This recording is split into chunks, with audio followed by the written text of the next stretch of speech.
Hello, good day mga boss. Choy ulit ng DIY ko Rips. So, dumating na rin yung ibang accessories natin para sa Byled, ano.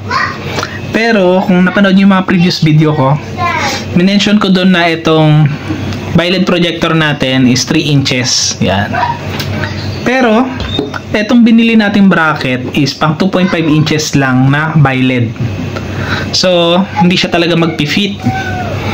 Wala kasi akong makitang bracket na pang 3 inches. So, binili ko na itong pang 2.5 inches. Tapos, i-modify na lang ng konti para malagay itong 3 inches na Byled natin. Actually, ito, no, hindi na dapat talaga ginagawa ng content to. Kaso nga lang, kung kagaya ko kayo na yung binili yung Byled is hindi kasukat nung bracket, may modification na kailangan gawin. Pero kung parehas lang, no, 2.5 sa 2.5, hindi na kailangan gawa ng content kasi plug and play na yun. Lalagyan nyo na lang ng screw. Pero ito, gawa natin ng video. So ito kasi, papaganito yan. Ito yung ibabaw, ito yung ilalim. Tapos itong ating Byled projector, ito yung taas, ito yung ilalim. So dapat ito, isusuot mo papaganyan. So testing natin, ano. Yan. So, hindi siya magkasya. Ayan. So, ang gagawin nyo lang, check nyo muna kung saan yung bandang sumasayad. So, upon checking dito sa baba, yung sumasayad. So, ang gagawin ko ngayon, ito muna yung unang tabas na gagawin ko ito. Tabas na papaganyan. Tapos ito, straight cut. After makat yun, saka natin i-check kung magpipit na tong 3 inches natin na Byled. So, gagawin ko, kakat ko na muna to, tapos update ko kayo mamaya.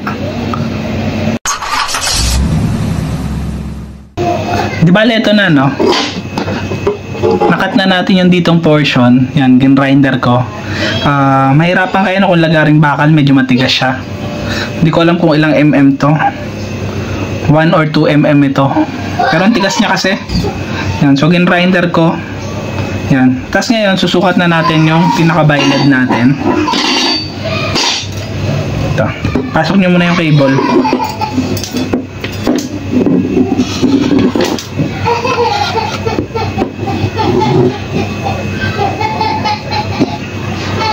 Yan. So kung makikita nyo, no, pitted na siya dito. Yan. Kanina hindi natin mailagay ang Byled. Pitted na rin siya dito. Ang kailangan natin ngayon is magbutas. To, kailangan natin itong butasan. To. Tapos yung dito medyo lalakyan na lang natin yung butas nito. Kasi medyo hindi na siya sumakto. Ayan. Para malagyan natin ng screw. Ayan. So ang gagawin ko, bubutasin ko na muna itong mga to. Tapos lalagyan na natin ng screw.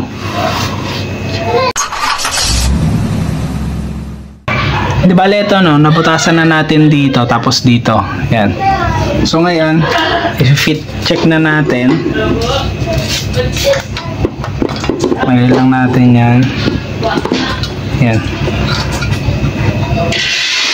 Kumuha na rin ako ng mga screw. Yan. Kung meron kayong kulay itim na screw, mas maganda yon. Para all black lang siya. Pero ito baka sprayan ko na lang to ng samurai. May samurai akong kulay itim.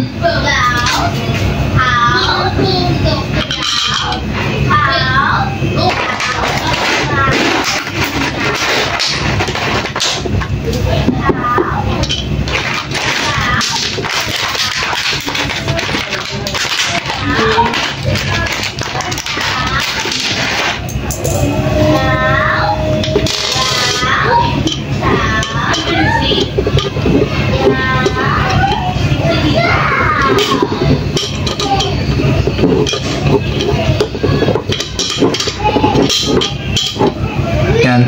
Tapos lagyan nyo lang ng nut sa likod.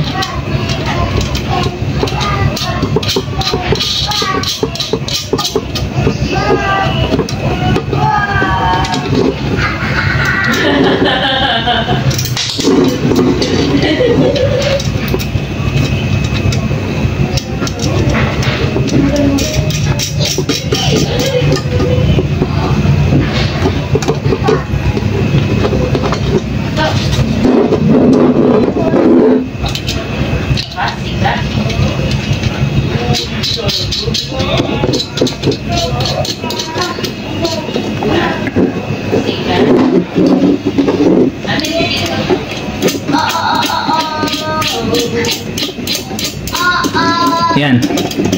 Di bali nakabit na natin yung bi-LED dun sa ating bracket. Yan, no? Yan. So, hindi siya malalaglag.